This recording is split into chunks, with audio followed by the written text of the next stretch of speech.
In this video, I will explore the evolving landscape of digital music notation by comparing MuseScore with NotePerformer. For years, composers had to choose between clunky playback or expensive sound libraries that required hours of mixing. However, the release of MuseScore 4 changed everything by introducing Muse Sounds.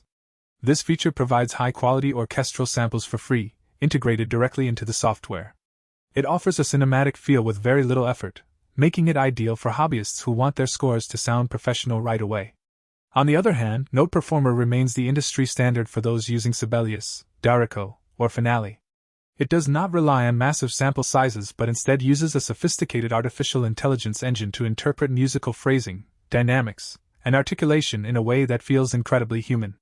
While MuseScore offers impressive textures, NotePerformer excels at technical accuracy and orchestral balance, ensuring that every wind instrument or string section sits perfectly in the mix without manual tweaking. Choosing between them often comes down to your primary notation software and whether you prefer the lush, wet reverb of Muse Sounds or the dry, articulate precision of NotePerformer.